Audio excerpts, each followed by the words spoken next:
I'm turning on the recording, everyone. So, and I'm missing one last thing. Actually, pause the recording. Erev Tov, everyone. Good evening, and welcome to our post-election reflection. I'm Rabbi David Lerner here at Temple Emunah, which is a wonderful building. I'm the only one sitting in it this evening, but it is still a wonderful place to be. And I'm very, very excited to have three wonderful panelists here this evening. Matt Cohen, Jill Goldenberg, and Jonathan Krasner. And I'll be introducing them in just a moment. But first, I just wanted to say a few words about what this evening's all about. Many of us have been feeling a little bit anxious. Dare I say, some of us have been even stressed and maybe even worried. Maybe even more emotions have come to the fore over the last months, weeks, certainly the last few days. This has been a most unusual election. Even the aftermath of the election and just the counting process has been, dare I say, strange. And here we are. It is now about 5 days after Election Day, and we've had election weeks. And so Rabbi Klink-Perkins and I wanted to set up opportunities for us to process, to share. And we had a wonderful opportunity yesterday after Shul during Kiddush. Although it was a BYOK, it was a bring your own Kiddush, we did have the chance to eat and enjoy and schmooze. And that was really wonderful and special. This evening, we have some panelists who are really in the field in many different ways. And so the opportunity is to ask questions and to hear from them. The format is as follows. I'll be sharing a couple of words, and then I will be introducing them. They'll each give brief words of just kind of introduction of where they are at and their kind of just broad reflections on this process and just from their perspectives. And then we'll be opening up to some questions. I have a few starter questions that have come from myself and from the field. And then we invite you to go to the chat. The chat is a button on the bottom of your screen that says chat. And you can then press that and type questions that will come in to me, and I'll be happy to invite our panelists to reflect on them. They all have different perspectives. So some of them will take different questions and some of them will pass on them, which makes sense. So that's the plan for this evening. It's lovely to see you all. You have buttons on the top of your screen where you can screen through and see each other. So turn on your camera so you can see each other, because that's part of the fun. I want to just end with one word, which is we may hold different perspectives, which is okay. I think as President-elect Biden said last night in his speech, it's time to see that if we have different perspectives, not to see each other as enemies, but to remember that we're all Americans and we're all in this together. If there's one thing that we've learned from the coronavirus, it doesn't care who you are. It doesn't care what your background is. It's a virus. And if we're going to be strong together, we have to set aside some of our differences and really listen to one another. So this is a good opportunity to listen from some experts and to learn from one another. And through that process, we will grow and grow as a community. And so even after this evening, I hope you will come together in our classes, in our minyanim. There'll be time before and after in our Wednesday morning breakfast, and use those as opportunities to share. It's a little bit harder because you can't stop in the hallway and just talk to someone. So you have to use our Zooms to come together and talk. So we look forward to those chances to schmooze, even if it's on Zoom. Let me introduce our panelists, who I'm very excited and thrilled to have, and very grateful and thankful to have them, even in the exciting process of getting them on the Zoom. Our first panelist is Matt Cohen, who's a professor in the Department of Political Science at Merrimack College and a Lexington Town Meeting member. He has a BA in Politics and Sociology from Brandeis, a master's from Harvard University in Government, and a PhD from Northeastern University in Political Science. He has worked at the federal, state, and local levels of government, including over 7 years as a research and Budget Director at the Massachusetts State House. He has published extensively on American politics, Israel policy, Turkish policy, Russian foreign policy, cybersecurity policy, and Israeli-Turkish foreign relations. He's a member of Temple Amunah, where he sits on the Racial Justice Committee, where he leads a discussion group. He's been working on our action committee for the Racial Justice Group and our steering committee. It's great to have him as a member of our community and active in so many aspects. Our second panelist is Jill Goldenberg. It's really a great privilege to have her. She's not a member of the community, but she's zooming in. After doing 1,000 Zooms during this political season, she's chosen to do the 1,001st with us. Nonprofit leaders throughout North America rely on her to help them achieve their organization's boldest organizational and philanthropic goals. Her clients trust her deep expertise in nonprofit leadership and management, clarity of thinking, and problem-solving skills. She has over 25 years of nonprofit expertise in a variety of client needs. In her distinguished professional career and leadership roles in the legal, political, and nonprofit fields, she has served as executive director for the Partnership for Excellence in Jewish Education, also known as PEAJ, and is the former associate director of the Lawyers Clearinghouse on Affordable Housing and Homelessness. She has served on the finance committees of Massachusetts Attorney General Maura Healey and Massachusetts Treasurer Deb Goldberg. She currently serves on the board of the Jewish Electorate Institute and served as the board chair of the Jewish Community Relations Council of Greater Boston and on the board of the Combined Jewish Philanthropies CJP of Boston. She lives and works in Newton, Massachusetts, is married to Sydney. I'm not sure if I'm going to pronounce this right. Jill, help me. Krieger, all right. And they are the most proud of their 2 young adult children. She's been very active in the campaign for the Biden-Harris ticket, and she'll speak to that during this Zoom call. Our third panelist is also a member of Temple Amunah. Jonathan Krasner is the Jack, Joseph, and Morton Mandel Professor of Jewish Education Research. I think I got the whole mishpacha and research at Brandeis University, where he teaches courses in history, sociology, and American Jewish culture. He's the author of 4 books, and I'm excited that I have his 4th book. Have not yet finished reading it, but I have it. I'll write on my shelf on my night table with a few other dozen books, but it's there. I'm excited. He has authored numerous articles and is currently at work on a history of the American Jewish Day School movement. He teaches regularly for our own Lexington Institute for Jewish Studies, the LIJS, which is a great partnership between Temple Amunah and Temple Isaiah, one of many partnerships here in our area. He and his family are proud members of Temple Amunah. It's wonderful to have him in our community. I am going to now turn it over first to Matt, then to Jill, and then to Jonathan for their opening remarks. And then I have some starter questions before we go to the chat. Matt, you're on first. Sounds good. So thank you so much. I appreciate, Rabbi, the chance to be here and looking forward to having this conversation with both my fellow panelists here. Should be a lot of fun. And, I hope all of you got a little more sleep than I did over the last few days, but it's been a long road. And so, as we know, it's been a long 4 years, however you feel. Were you with Trump? Were you opposed to Trump? We can all agree this has been a stressful time in American politics. And, I'm here tonight. I certainly have my background in politics. I've spent my life in this field.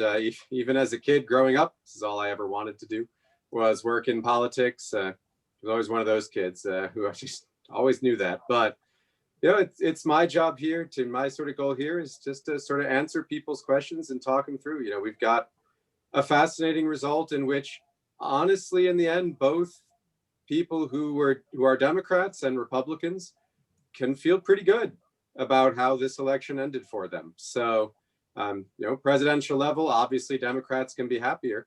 Not so happy at the Senate and House levels. So, yes, Jill sees there. I agree with yes about that.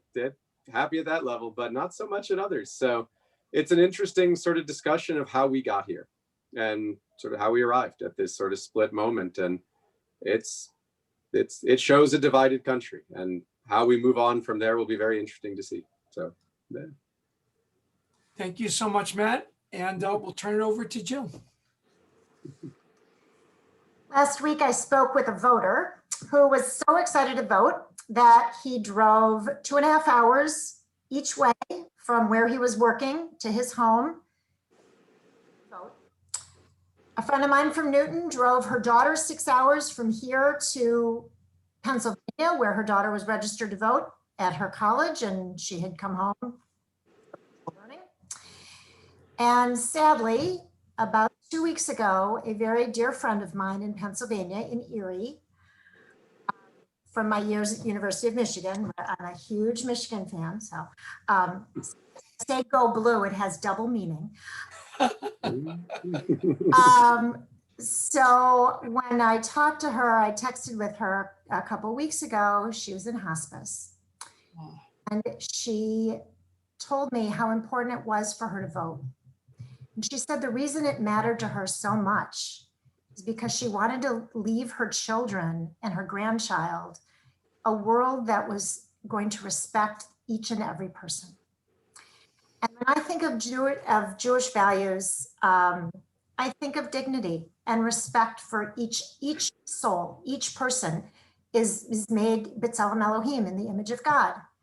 And for me, this election was the height of how we could actually put that value, that teaching into place.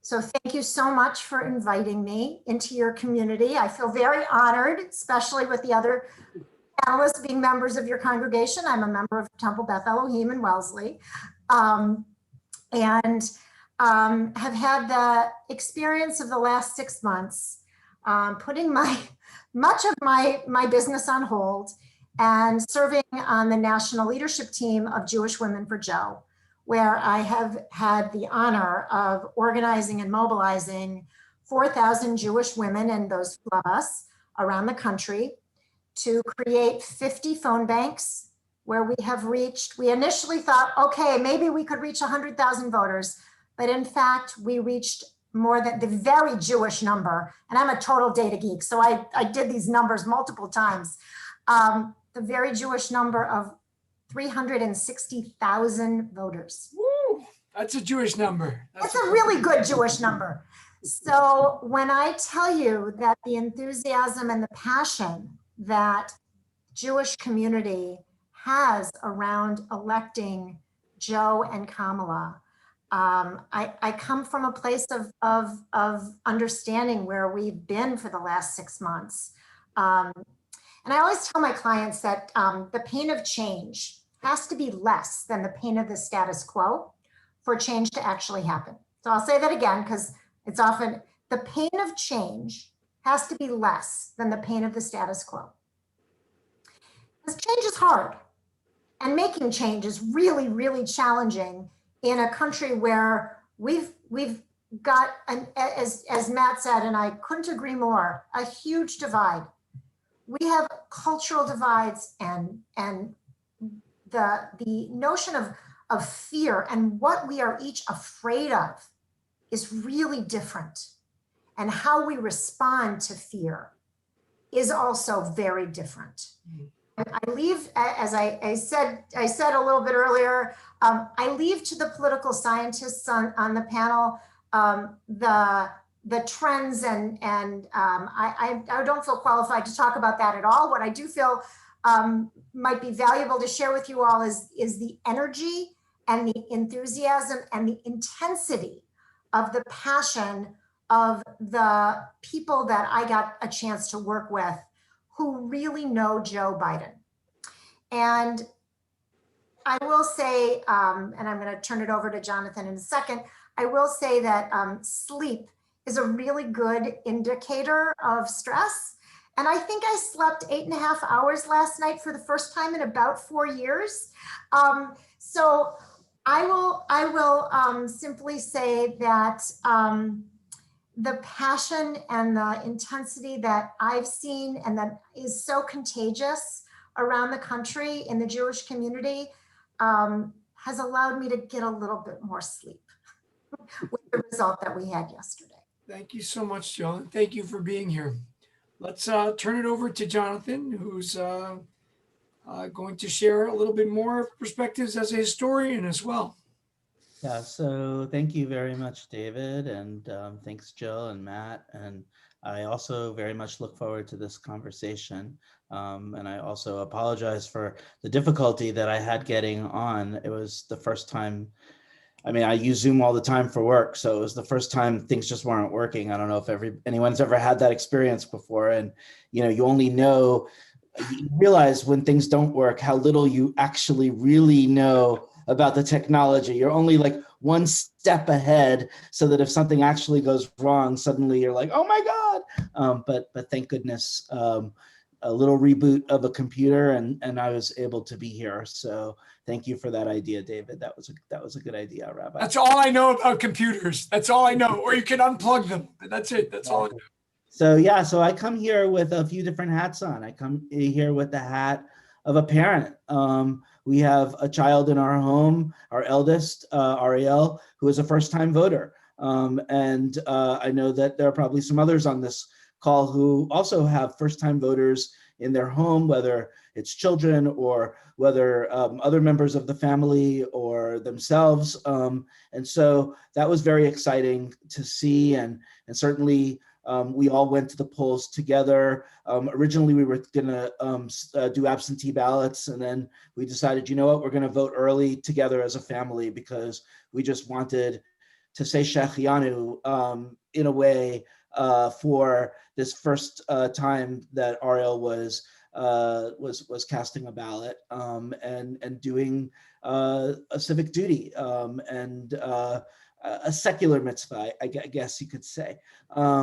So that is certainly one hat that I have on. And then another hat that I have on, like Matt and maybe Jill too, I'm a political junkie, and I also have gotten very little sleep. And since I've been a kid, this is, how one of the ways that I've really geeked out.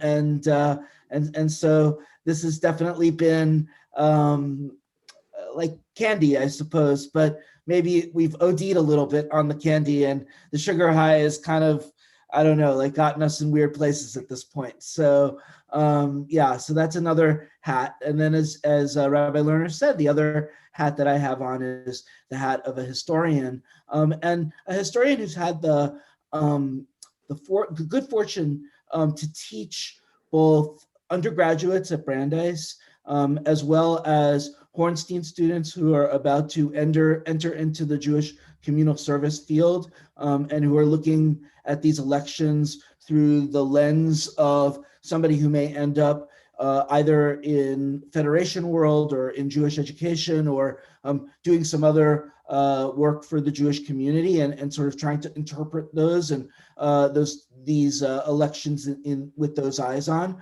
And then also, before I was at Brandeis, I was at Hebrew Union College in New York, and in Cincinnati. And I'm still very much in touch with a lot of the rabbis who I had the good fortune of being involved in their education. And you can imagine, just looking at Rabbi Lerner over the past few months, how engaged and involved they've been.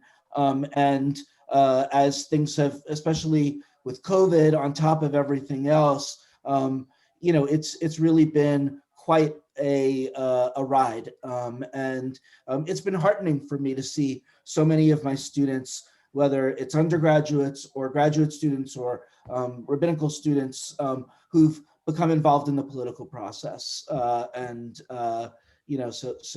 I shep a little nachas that way as well. So that's where I'm coming from. Nice. Well, thank you all for getting us all warmed up. I think all of us are political junkies, which is part of the fun. And we did get a little bit of an overdose with this particular 5-day, whatever you want to call it, extravaganza of nonstop breaking news update. And nothing actually was updated, but we'll keep flashing that at you. So that was very exciting. We're going to start with a question. I'm going to kind of direct them at, different ones of you, but you can all jump in if you want. So I'm going to start with Matt. This one's from Bob Gordon. I'm going to go back and forth from the chat to questions I have that have come in and from me, and we'll just kind of go back and forth because I want to kind of mix it up a little bit. So the first one is from Bob Gordon. Can you address the likelihood that Republican-controlled state legislatures will free the electors to vote as they want, ignoring the results in the respective states, right, and then making a mess of what the voters chose? So let's start with a little messy question, just to kind of mess up your digestive system from dinner. What are your thoughts on that? And anyone else who wants to jump in after Matt? Yeah, so that's I'd be lying if I said to you that the thought had not crossed my mind as well. So I think that's a very good question. So in the end, obviously, as we know, the presidential election, what we voted for are not actually the candidates. We voted for electors who we have chosen to send to state legislatures, and they will then actually choose who gets to vote for president. Well, historically, I'm not overly concerned. Would be the traditional answer that I would give in this scenario. I'm not going to lie, but the thought has crossed my mind, to be honest. I think in the end, what we'll find is if you look at the states in general where the sort of Biden electors will be coming from, in very few of them is there any real danger that there will be any sort of behaviors like that. The dangers, obviously, though, are states like Pennsylvania, where there is a Republican-controlled legislature. So Georgia. And Georgia as well, and Arizona as well. But it would be a fairly remarkable move to not move forward the will of the people in their states who cast these votes. These are legislators who are well aware that these processes were fair, that the votes had been counted fairly, and that these are the outcomes, like them or not. Historically, these are people who have done their jobs in general in the past, and it is my hope and expectation that they will do so moving forward. But the honest answer is, if they choose, whoever they choose to nominate is who will cast their votes. There is no mechanism outside of every state has their own laws. There are states with faithless, what are called faithless elector laws, where they can be punished for not doing what they are sent to do, but that's still the catch. If the state legislature sends them to vote for, say, for example, in this case, Donald Trump, then that's who they're faithless to if they don't go and cast that ballot. So I would be lying if I said that it wasn't a worry of mine, but I don't think that's an outcome that would be accepted within the United States. And I think they're aware of that. And I don't think even in their own states, I think most Republicans, as most Democrats, look, I know in 2016, I don't think Democrats were all that happy either. And yet they moved forward the electors who were for those positions, knowing that that was the correct path. And I do think that's what we'll see here as well. These are not even all Trump Republicans. There are others as well. And I do think we will see that the votes will end up as what they are, roughly at least, as what they are voted, certainly enough that Joe Biden, the president-elect, will become the president of the United States. Okay, so all right, we put that on the table. We moved it slightly off to the side, and we'll keep going. Jill, I'd love to hear a little bit from you about some of the conversations that took place this summer at the convention, and especially some concerns that we've heard from some of our members about, is Joe going to be pulled too far to the left, especially on some issues related to Israel in particular. And love to hear your thoughts on some of the inner machinations going on from the summer and how that might play out over the transition, et cetera. Sure. So one of the things that I was privileged to experience as part of this national leadership team was exposure to several people who were very much a part of the party conversations around the platform, including one person who is about 10 years older than I am and had worked for Joe out of college. And she has been a Joe Biden supporter and friend of the Biden family, and is very, very, very close to the Biden family. And her name is Karen Adler, and I encourage you to look her up. Her family is quite engaged nationally in the Democratic Party. She and her brother are both incredibly strong, wonderful leaders in the pro-Israel and the Jewish community and the Democratic Party, all three converging very wonderfully. And, you know, one of the things that I remember Karen saying, along with Ann Lewis, who some of you may know, because she's Barney Frank's sister, and she was the communications director in the Clinton White House. She also, you know, is on this leadership team. The two of them talked about what it meant for Joe to personally intervene in the party conversations during the platform committees. And he was having none of it. This is Joe Biden's party. This is not the party of you know, 4, 5, 6 people who think of them what you wish. Some of them, you know, I have far more disagreements with than others, but particularly thinking about Israel, which serving on the Jewish Electorate Institute board, I can also tell you, is not one of the animators of most Jewish voters. It's just not. It's not that Democrats don't care. Democrats and Republicans equally name Israel 87% as being pro-Israel. It's exactly the same number, but it is not what animated Jews in this voting season to vote one way or the other. So one of the things that I think is really critical to realize is that knowing that the Jewish Americans were not voting specifically only on Israel as an issue, it still was critical to Joe Biden to intervene and say, nope, this is not my position. We're not even there. Quite honestly, you didn't hear much news about it, or if any, because there wasn't much controversy. Because the platform, and I can even tell you, I think it's page 91 of the platform. I've looked at it many times. I've sent it to voters many times. If you look online and you look at Joe's platform and his positions on the Middle East, on Israel, on foreign policy, they are very, very, very centrist policies that he's pursued his entire life. Dan Shapiro, who was the ambassador to Israel under Obama, has also been extremely engaged. I've had many, been involved in many conversations and meetings with him.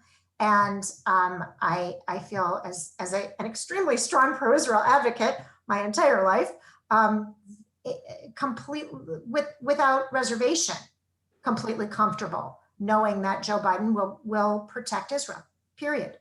Believes in a two-state solution, as I would guess most of the people on this call do, and most Jewish Americans do, and he will protect Israel's best security interests. Nice to hear. Moving over to you, Jonathan, are there things that you see, certain things seem very similar to me in the way American Jews participated in this election? Similar percentages of splits, Democrat, Republican. I think the number that I heard that was 77%, which strikes me as pretty similar. I don't know if that's been updated. Are there trends that you see that are the same or different, or how do you see this kind of, looking at it vis-a-vis other elections or other trends that you've been noticing? So I was just looking at the AP Votecast before we got on the call, and they have a 68% Democrat to 30% Republican, which is pretty much in line with how Jews voted in the 2016 election. My guess is that actually the number is a little bit lower than what it actually is. It's probably closer to 75% Jews. And the reason why I think that that's the case is it has to do with the way that these questions are asked. And if you look at, for example, the Pew study from 2013, which is sort of the gold standard for the polling in the Jewish community, you will note that there is a substantial number of Jews who consider themselves Jews of no religion. These are Jews who are Jewish culturally, their parents or one of their parents is Jewish, but they don't necessarily consider themselves Jews in any religious sense. They don't necessarily they're not practicing religious Jews. And the way that many of these polls that were conducted around the election were done is such that I think a lot of those Jews of no religion probably were not caught because basically they just ask you sort of, are you Jewish, Christian, are you Jewish, Protestant, Catholic, Muslim, or other or something like that, without sort of delving into sort of kind of what does it mean to be Jewish or not Jewish. So I apologize for the insider baseball there for those of you that insider baseball. I love insider baseball. Okay, so that is all by way of saying that the number is probably higher. And in fact, the American Jewish Committee, which conducted a poll back in late September, early October, found that about 75% of Jews were planning to vote for Biden, and about 25% were planning to vote for Trump. Now, having said that the numbers are similar to what they were in 2016, I should point out that there are definitely trends within the Jewish community that bear watching. And one of those trends has to do with polarization, which we're seeing, as both Matt and Jill in different ways talked about, we're seeing in the electorate as a whole polarization. And I think we're seeing polarization in the Jewish community as well. So Orthodox Jews have a completely different voting pattern from non-Orthodox Jews. Non-Orthodox Jews tended to support the Democratic ticket in very, very large numbers, whereas Orthodox Jews, the majority of them, and according to some polls, the large majority of them ended up voting for Republicans. Russian Jews as well, and Israeli Americans tended to vote Republican. So you have those segments of the Jewish population that are voting very, very differently from the rest of the Jewish population. And as a result, you'll see that there are a few states that have large numbers of Orthodox Jews, like Florida or New York, where the percentage of Jews who voted Democrat is lower than the rest of the country. So I think that trend is definitely a trend that's worth watching, and particularly because if you look at the demographics, to be blunt, non-Orthodox Jews are not replacing themselves in terms of the number of children that they're having, whereas Orthodox Jews are way above replacement levels. So one would expect that if the Orthodox community is able to hold on to its children, and everything that we know about the Orthodox community says that they're very good at holding on to their children and keeping them Orthodox, then down the road, one might expect that the trend lines will change somewhat within the Jewish community. On the other hand, with the Russian Jewish community, I think it's a little more complicated because as Russian Jews assimilate into American society and American Jewish society, it seems that the children of Russian immigrants are voting a lot more like American Jews as a whole. So, I guess it's a challenge. It's a kind of a mess. But as Matt said, it's definitely very, very interesting. Like everything else in this election, the trend lines there's something for everybody here. And certainly the Republican Jewish coalition was very, very excited. They put out a press release about how the percentage of Jews in New York and Florida,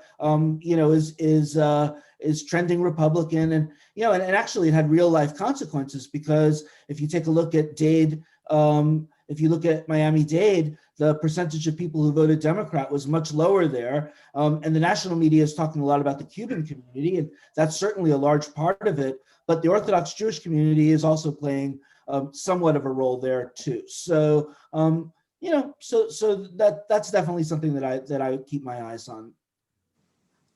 David, Rabbi, can I just chime in for a second? Because this is an interesting issue around the trend lines. And everything that Jonathan just said, I'm pretty much completely aligned with. I want to add one more thing to it, which is another poll, which, we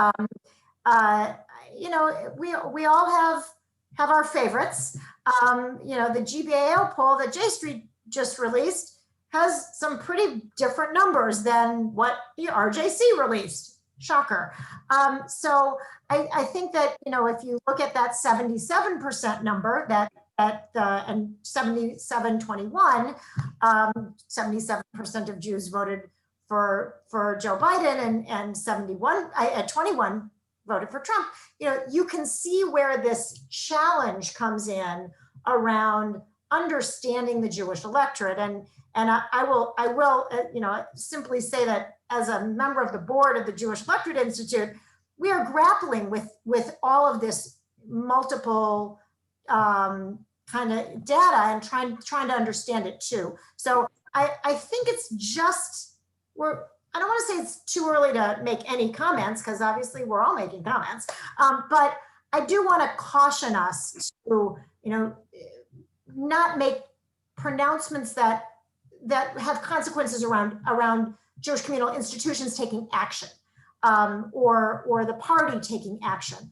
I will also simply say that the power of women in this election, power of Jewish women, I will certainly say, but the power of women in this election to animate, activate, and bring out voters to the polls is something that is a huge conversation that we need to be having. Because African-American women, 91% voted for Joe Biden. That's it. And yes, he made inroads with African-American men, and that's something to really unpack.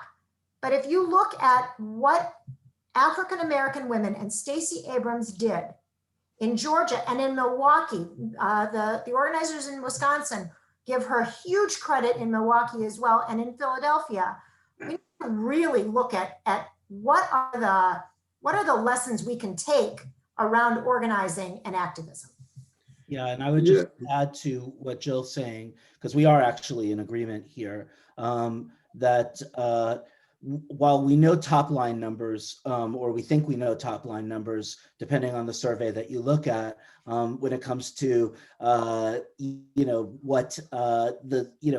what percentage of Jews voted for whom, and that's why I chose AP actually, because I thought that AP was a little bit. They didn't have a whatever. It didn't have a side that it was gunning for one way or the other. But yeah, we don't know any of the bottom line numbers yet. We don't even know like what the percentage of women, Jewish women versus Jewish men were. We don't have any of that yet, as far as I know, from from the actual not the surveys that were done beforehand, but the actual polls that were done with voters. So it'll be really, really interesting, the exit polls. So it'll be really, really interesting to see, once those exit polls are weighted properly, just what they can tell us about all these kinds of questions. Even so, it was, and I don't know if we'll get into it, but it's really interesting to see, for example, why Jews say they voted the way they voted as compared to the American population as a whole. And in many ways, there are a lot of similarities. Jews, not surprisingly, care about a lot of the same things that Americans as a whole care about. They care about healthcare, they care about COVID, they care about the economy. That shouldn't shock anybody, on this call. On the other hand, I thought it was really interesting that a higher percentage of Jews seem to care about foreign policy than the American population as a whole. And that might have to do with Israel. Although it seems to me anyway, and Jill, Matt, feel free to disagree with me, that by and large, Jews are not one-issue voters. They care about Israel, or at least a large percentage of them care about Israel, but that's not the only thing they're voting on. They're voting on a number of different issues. So No, I let would- me, oh, Matt, jump in. Yeah, Oh, please. sorry, no. Sorry if I'll just quickly add in. I think this is an interesting conversation too, and we know that President Trump did very much target Jewish voters in order to try to win over votes. We also know he, I'm sure, very much harmed himself in some of those efforts with some of his, well, we'll keep it simple and just say some of the rhetoric that did not necessarily match some of those actions as well. But there was a real attempt to go out and reach out to Jewish voters in America. And I agree actually with what you're saying, Jonathan, that it would be very fascinating to see what did Jewish voters vote on. And Jill, I agree too. It's been fascinating to watch that, the large turnout, and especially this was record turnout really. I think what was the last time, 1900 was the last time turnout was anything close to this. I think that was the last time it surpassed this. This was incredible turnout. And so I caution, and what worries me in part too is, just as in 2016, there was the determination, well, here's how everything in America has changed forever. Well, it came right back down to the exact same states, the exact same issues, and the exact same type of setup. So I don't know what we'll find when it is, but for all we know, we have seen something really begin to change, and there's certainly different groups voting a little differently, but I don't suspect we'll see turnout like this again in most coming elections. So it'll be interesting to see what factor that plays too. People who wouldn't have otherwise voted. So thought as well. Yeah. So I want to bring a question back to you, Matt, which is a kind of a combination of a question I was thinking about and a question that I have in the chat here from Phil Goff. And I'd love to see more questions. Actually, I've got a good pile here, but friends, keep bringing your questions in. I'll try to consolidate them and make them all work in our time we have. So this is a question that I noticed a couple of weekends ago. I got away to an Airbnb up in New Hampshire in the middle of the state, and the TV that we were watching, I watched SNL, and we were drawing television from Maine. And during the 90 minutes of SNL, there were all the ads were political. There were 60 ads that I counted, 30 for Sarah Gideon and 30 for Susan Collins. The ones for Susan Collins were mostly saying that Sarah Gideon was harboring a teacher pedophile. And it was some kind of crazy stuff. And it stuck. It was classic PAC money, unlimited, thanks to Citizens United, and just jamming that in. And I looked at the poll numbers from a month before the election, where there was this big swing about, nice and solid numbers for Sarah Gideon, who's a nice Jewish woman. Her son is good friends with a member of our congregation from a Jewish summer camp, I'll leave that aside. In any case, and then you see what happened there. And to look at the weird dynamics from Maine, right, from Phil's question, Biden won so easily, at least in the district he did. And we'll talk about actually you can comment on the congressional district, what is it, number 2, where Trump could win. And then you look at the numbers of how Susan Collins, flipped it so quickly. Was that on her vote against Amy Coney Barrett? What do you see going on there? Help me try to understand it. Was it just the PAC money, going after this crazy made up, wacky story about the teacher with the pedophile? Help me out understand what's going on in Maine. I don't know if I should go up and visit. I used to love going to Maine. I'm not sure what's happening there. Thank you. Yeah, sure. So I think Maine, well, first to that first part, I'll be going back to Maine. So that won't be a problem. Okay, then I'll go back. I like New Hampshire. But yes, so the Maine is in essence, you can look at that as essentially a microcosm of what happened across the entirety of the United States. So it's a great place for us to start. Essentially, Maine is 2 states. The southern portion of Maine is, it's not a perfect analogy, but it's Massachusetts. It's not that different from what you will find here. With that kind of disparity, we had a 35-point gap in Massachusetts, and that kind of. So it wasn't quite that. I'm forgetting what the actual percentages are, but it was pretty severe in Congressional District 1. That's why, if you look in Congressional District 2, it was a lot closer than it was last time around in 2016. But Trump won, fairly handily in Congressional District 2, and they're different. In essence, they're different states, and it's the same thing we saw in Nebraska. One of the congressional districts there is not like the rest of Nebraska in that sense. They are, it's not exactly. I don't like this sort of reduction, urban versus rural, that kind of thing. It's not quite that. It's a different set of histories and values, and it's much more complex than just this one thing. But they have a very different, sort of two different states built into one, and so that is part of what set up that interesting split in Maine that's now happened twice, but also why, Congressional District 1 just is bigger, and it is even more in the favor of the Democratic Party, or sorry, in this case, the Democratic presidential candidate, than Congressional District 2 was for President Trump. So President-elect Biden, President Trump, they different supporters. But to my mind, the reason we saw what we did in Maine with Collins and with, and around the country with other races like this, is what we saw in part was a desire, I think, honestly, for some form of divided government. And I know that may sound strange, but I think there's a few reasons for it. One, this is why I said Republican supporters and candidates shouldn't feel entirely lost in this.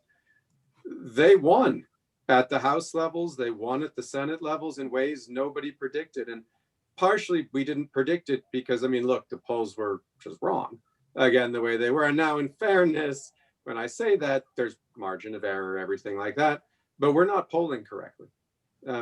Polling is not being done correctly, unfortunately. And we saw that. That a little bit, because it seems like it's now always wrong.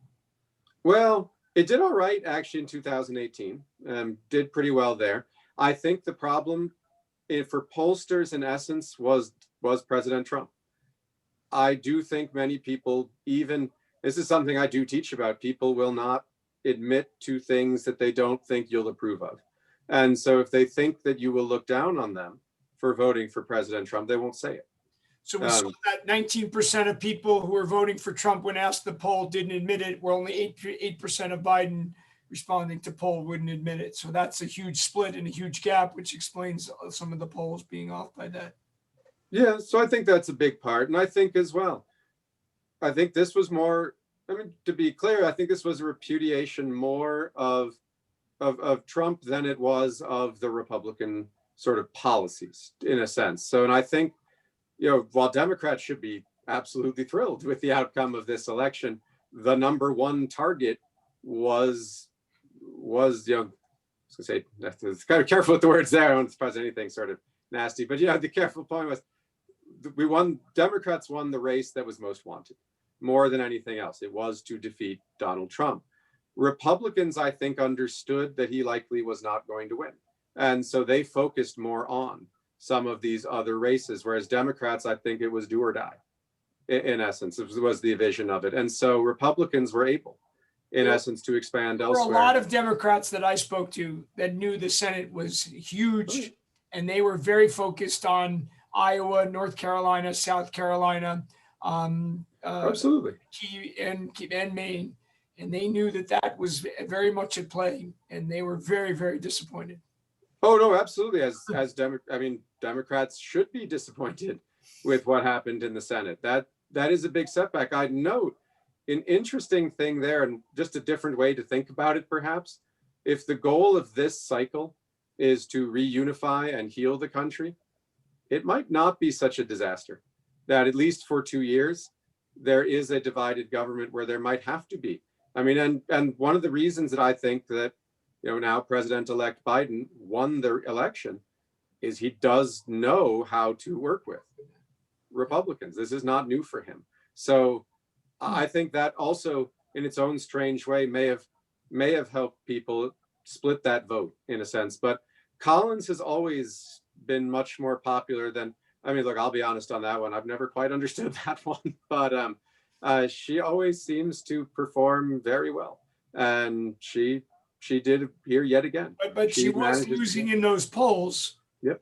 By 6 to 8 points just a couple of weeks before the election. So but I don't think they were. I don't think they were polling. I think what Matt said is right. I don't think they were doing a good job of polling the upper part of Maine, that upper district. You know, the second district. Yeah. They weren't good at capturing people. I mean, these phone polls, they say only about 6% of people actually will answer the phone. And when you're dealing with rural areas, it's probably really hard to get at people. I mean, I'm not an expert at that, but my sense is that it's not just, I mean, it may be the so-called shy Trump voters, but it may also just be a larger problem with the polling industry as a whole. So I think some of it was this pedophile commercial that I saw, but that's just so frightening. I will say one other thing about the Senate, and that is that before the race was called on Saturday at 11:30, what was it, 32 or something? We had been getting, what can we do in Georgia? What can we do in Georgia? How are we going to mobilize these 4,000 activists to focus on Georgia? So I know we're running toward the end, and I will simply leave you all with this. There are going to be lots of opportunities to figure out what we're going to do to activate, hopefully some of you, to phone bank and be involved in voter protection. And actually, while Matt, you might be exactly right that there might be a desire for a divided government, many of us don't want that, and would be very happy with a 50-50 Senate where Vice President-elect Kamala Harris gets to break the tie. So the irony of all of this, especially in this group, is to know that what is possible on January 5th is that an African American and a Jew could switch the balance of power, and we could potentially have a Senate that is 50-50. So I got a couple of so let me questions just be on clear. that. I didn't mean to imply I was for divided government. Just as a No. I got a couple of questions on that, and I'm hoping you guys can stick a few minutes after 9 because I got a bunch of great questions in the chat that have come in. One is about Reverend Warnock himself. Are there any concerns that we should be having about him? So we'd love to hear some background on him. And then a second question I received is about Georgia. Someone told me that we could just drive down there, establish residency in someone's driveway, and vote in that election. You only need to live there for 30 days, according to Georgia law that I read on, according to someone here. So is that true? And other thoughts about Georgia? Is there any chance that you think one of those races, John Ossoff, you mentioned is Jewish, Reverend Warnock obviously is African American. So I'd love to hear your thoughts on both of those races. Could one go in one direction, one in another, since David Perdue is popular in Georgia, or more popular? I don't know. Love to hear your thoughts. All three of you chime in on a little Georgia. We were way up in northern Maine. Now we're going to go all the way down to Georgia and get my Allman Brothers fan. I'm a big Allman Brothers fan. So I'll take this one quickly, just because I think I brought it up, but and I didn't realize that was going to be a question, so that's great. So so I'm a non-practicing lawyer, one of those who's run from the law. So I would never ever tell you I know the law in Georgia without having looked it up. So I don't know about residency and about what's required. I just don't know. It's an interesting question. Hadn't heard that one before. But as far as the difference between the two candidates, I've heard an inkling. I've heard, some stirring about Warnock. There will always be stirring, but my dear friends and the Jewish women, there's a huge group of Jewish women who are involved in Democratic politics in Georgia. That's who we're talking to tomorrow. And all of them are all in on Warnock. They are also extremely pro-Israel and extremely concerned about anti-Semitism. And so, look, what will there be? There will be stuff. I'm sure somebody will stir. I will tell you that the anti-Semitism around John Ossoff is so despicable that what you have gotten is a really riled up community in Atlanta, particularly in Atlanta, around people who say, no, no, no, no, no, we are not going to allow that here. So I urge you to go look. I don't want to spend time right now giving you the examples, but there has been some despicable, disgusting. Directed personally at him. Yeah. Yes, personally. His nose. Absolutely. In particular. Yeah. Yeah.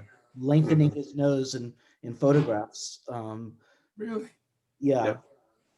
I don't know anything, I don't know the details about anything about Warnock, but what I will say, as long as we're calling things out, is that there's also some incredible racism within the Jewish community that I think we really need to own. There was some stuff around Kamala Harris in this round, really sort of within the Jewish community, targeting her totally unfounded rumors about her attitude about Israel, etc. So obviously present company excluded, but I do think that is something that we need as an entire Jewish community to do a little bit of introspection about this sort of, I think, sort of sometimes blatant and sometimes just sort of below the surface kind of racism that exists within the Jewish community. Yeah. So I would say, I think Jill and Jonathan, sorry, you covered it well. I would just note in terms of Georgia and registration, I'll admit, Jill, as you said, I'm not even a lawyer, so I know that, but I don't know Georgia's specific laws, but there's I don't know of anywhere where you can claim someone else's property and register to vote at that address, and then you'd be ready. They sent me a link to the Georgia the rules, and you would be renting, but you'd be living on their driveway as a rental. Yeah. Gotcha. Well, for that, I don't know, but there's no indication of any widespread behavior like that. That would be something that we would have heard of as a legal accusation if this had been a real issue. And, Trump said on Monday he plans to release whatever he has. Well, I guess we'll find out. I'll just say that. But yes. Well, let's jump to the Midwest. We're very excited to have Ethan Siegel, who used to be living here as a member, and now he's living back in the Midwest as a member in Michigan. And he has a wonderful question as a follow-up to something Matt spoke about, urban-rural. And he asks, as someone who lives in a large battleground state, Michigan, that does seem to be the case in Michigan, that there is an urban-rural divide. What are the other factors that you see contributing to these divides? And for any of the panelists, what is to be done when so many falsehoods and, for a lack of a better term, crazy conspiracy theories, QAnon, etc., are apparently believed by so many voters? Fun. Matt, you can get to kick this off, and then everyone gets to. Sure. So my father is from the Midwest. Jill, I apologize, but go Buckeyes. So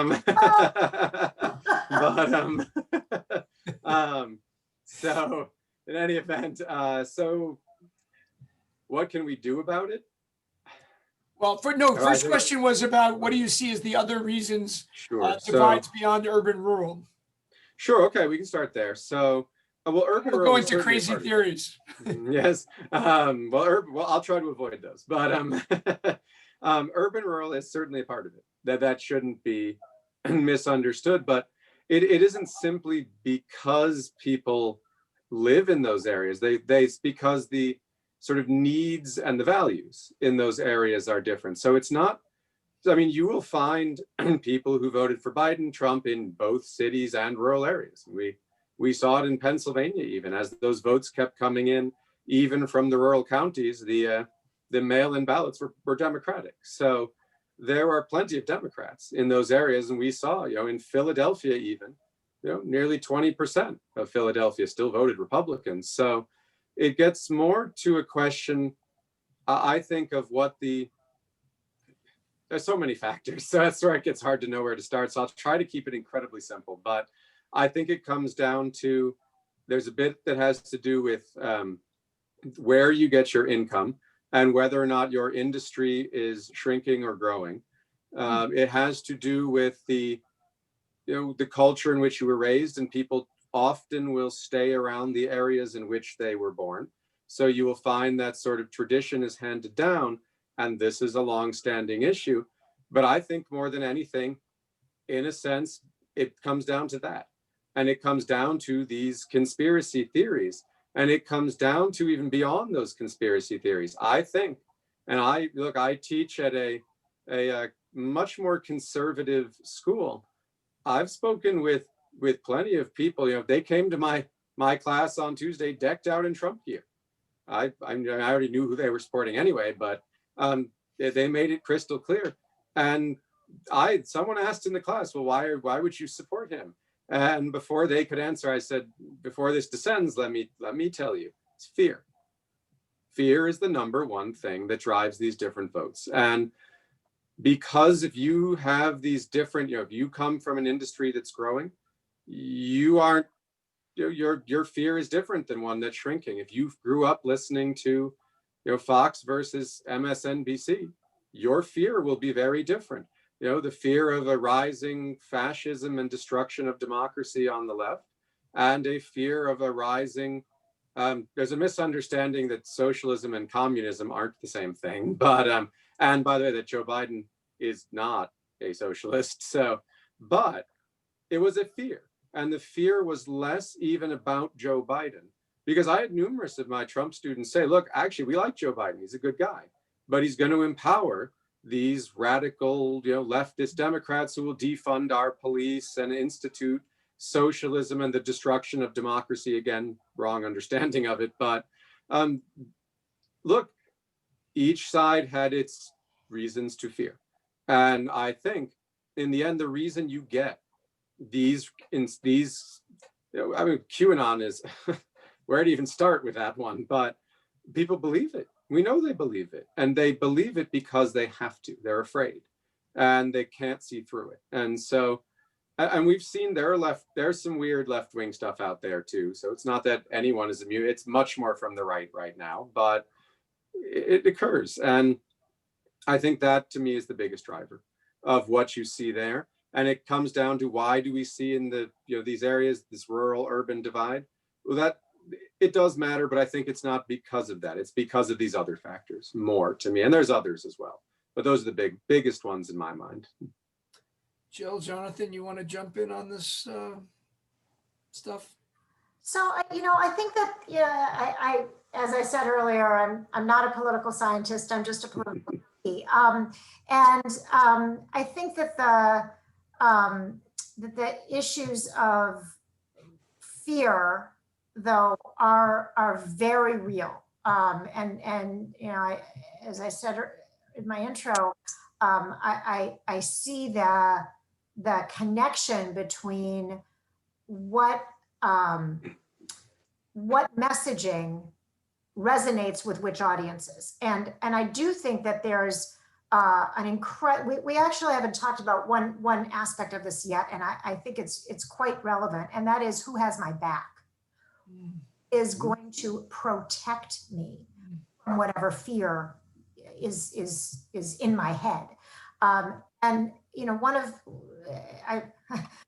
hardly, I'm not in any way objective, but I am also not dumb. Trump is a brilliant communicator. He is he has, unbelievable to me. And as you all know, I'm wearing my heart on my sleeve here, but it is astonishing to me that he could communicate that I have your back to people for whom he has utter disdain, for whom he calls suckers and losers if you're in the military.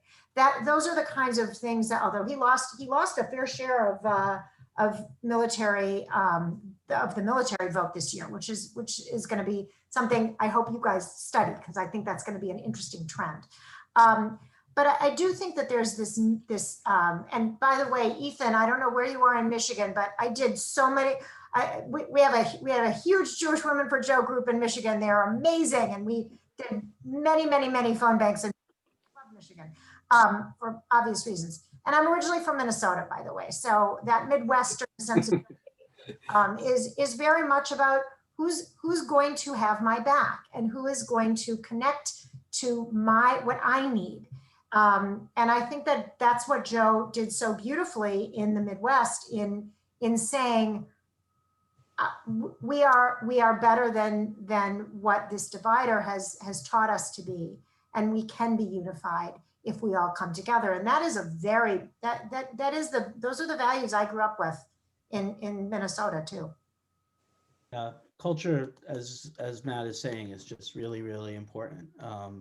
So much so that people will vote against their self-interests. And you were talking about Minnesota, and Colin Peterson's a perfect example of that, because here he is, the head of the Agricultural Committee in the in the House of Representatives, who can really deliver for those farmers in Minnesota, and yet they voted him out. And for the reasons that you guys have been talking about, I think.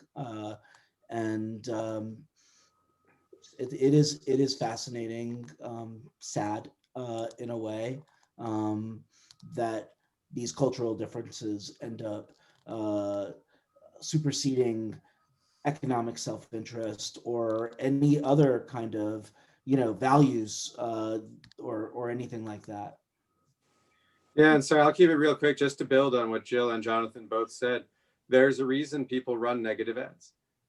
It's to show the other guy does not have your back. They want you to ignore your own interests. Because the reason negative ads are run is because, and I teach this actually, the reason is they work. They don't get you, someone who's gonna vote for Biden or Trump isn't gonna vote for the other one because they see a negative ad or a positive ad, but they might not vote for their own candidate. And that's why they work. So it's because they think they don't have my back anymore. They may have my economic interest, but they're a bad person, that kind of thing, exactly as you're saying. So both of you were saying, I agree. Yeah.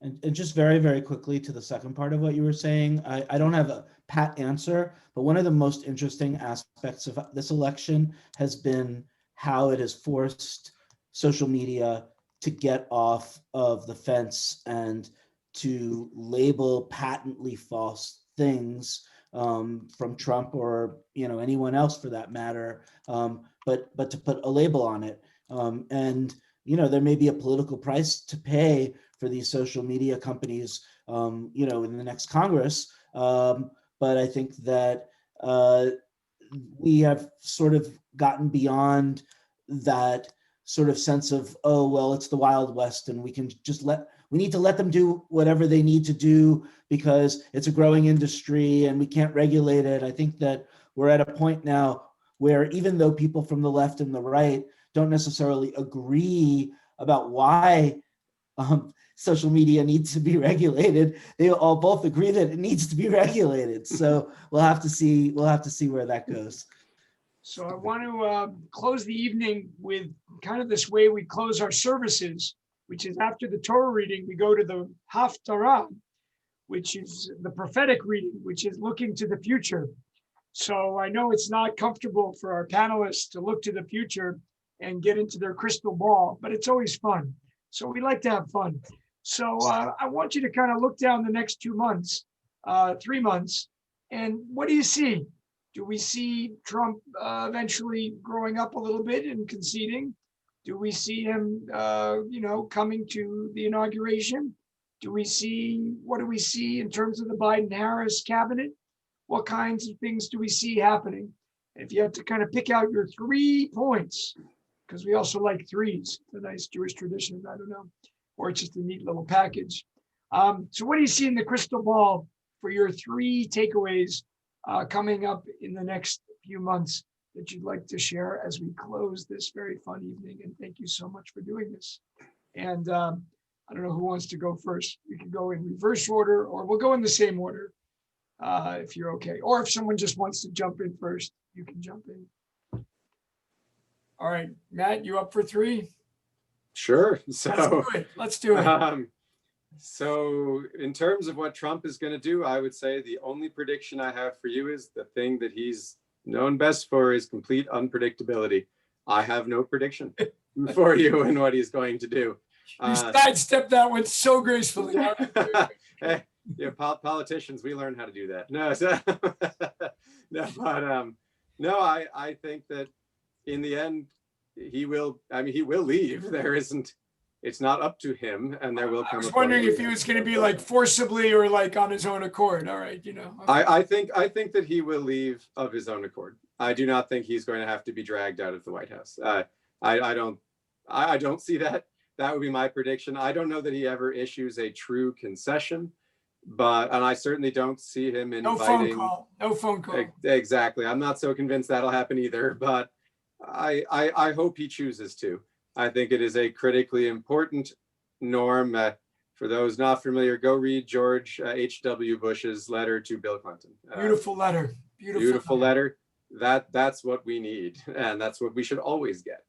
I remember President Obama inviting then President-elect Trump to the White House. I'm sure that was not fun for him. So this is what you do. Those are class acts. Scenarios. George. Yes. Absolutely. Herman Walker Bush class act. Yeah. All right, two more. I got two more from you. Come on. Two more for me. So I'd say another one is I expect absolutely nothing to happen on COVID. We are going to get the same lies, and I got a little political there, but that's all right, because this isn't even a political question. He is misleading America on this, and we're going to see cases and deaths skyrocket because he is unwilling. And at the same time, I think we will see that the Biden administration, incoming Biden administration, may have to do something that doesn't normally happen in American politics, which is begin to step in to save a life. Where there is, he may have to start. I mean, I know on Monday, I believe on Monday, right? They're announcing the people who will be in charge of this. I think there's very much a reason why the incoming administration is not waiting past Monday. They're going to get right to work. And I think we may see something very strange take place in American politics, and I hope it works. And so something needs to be done. So I'm into that. You got a third one? Oh, that was my third. Biden steps in, but all right. I'm sure I can come up with another. All right, we're going to Jill. Jill, what do you got for me in your crystal ball, or in your Professor Trelawney's tea leaves, if you're a Harry Potter fan? Oh, love her. Yes. Okay. So if my Torah was B'Tselem Elohim, everyone is made in the image of God, my Haftarah is the notion that we are all responsible for one another. And that this week, the Supreme Court is going to hear the Trump administration argue that 50 million people should lose their health care. So Matt, as you said, the pandemic is going to get worse. We are going to see really frightening numbers and really difficult conversations about where is that healthcare plan that you've been promising for 4 years every 2 weeks. It'll come in 2 weeks. So we are all responsible for one another. And let's hope that we can get through the next 70-ish days without kicking, that the Supreme Court will not make anything immediately effective. Number two, it is actually shockingly, I've been accused of being such a Minnesota Pollyanna, Minnesota nice kind of person, and I'll take it. It's okay. I'll take that one. It is actually in the Republican self-interest to want to work across the aisle. And why is that? Because 2024 starts today. There is going to be an election in 2024 and a huge fight in the Republican Party about who they are. And it's going to, I saw Larry Hogan on the Sunday shows today, governor from Maryland, who is pretty likely to be one of the people running, and is a real moderate, did not vote for Trump. Did specifically said he did not vote for Trump. And it is in the Republicans' interest to actually start to differentiate themselves from either Trump, who says, people are speculating he'll run again, or from one of his children running, which I can't even go into because there's not enough stomach and acid to manage that one. And then the third is about your cabinet question. Joe Biden will choose a cabinet that reflects Joe Biden. He is the most extraordinary coalition builder. I've been in politics a long time. What I didn't say is my first job was in the Senate. I worked for a wonderful senator from Illinois, Paul Simon, who many of you might remember, the bow tie guy. And deal making and compromise was what this country was based on. And that is what Joe Biden will do. He understands how to make deals. And his cabinet will reflect that this is a party that my prediction, you want a crystal ball prediction, which I know exactly, like one thing about, Joe Biden will have a Republican in this administration, in this cabinet. It's going to be Mitt Romney for Secretary of State. How about that one? There's a prediction. Calling it here first. There you go. All right, exciting. This is a very exciting Zoom. All right, Jonathan, you ready? Yeah, you took one of my three. I agree. There's going to be a Republican. It might be Romney, but I agree that there'll be a Republican in the administration, and so that's number one. Number two, Trump will eventually leave. He'll find a way to claim a victory out of a defeat. Because that's just who he is. He can't admit defeat. So he'll figure out a way. You already saw it today. He talked about how he's gotten the most votes out of any president, running, second term, running for a second term. So he's got to find some way to claim that that he's accomplished something. And I think the reason why ultimately he'll leave when all is said and done is because he wants to preserve the movement that he's created. And he knows that in order to do that, he's got to live for another day. And if he's dragged kicking and screaming, out of the White House, then that jeopardizes that. I do wish, I agree with Jill that people like McConnell will probably play ball with Biden for a little while, but I do wish they grow a backbone and do what W did and congratulate Biden on his victory, or what Colin Powell did, rather than do what Ted Cruz has been doing and just sort of fanning the flames and enabling Trump at this time. So yeah. And then my third prediction is that Israel will not be a major issue in this administration. Fascinating. This has been a most wonderful, interesting, enlightening, civil, fun, and just generally pleasant evening. I cannot thank our panelists enough. I cannot thank all of our participants who've been sending me awesome chats, some texts which I couldn't keep up with, and a few emails which I couldn't keep up with because I'm just one person.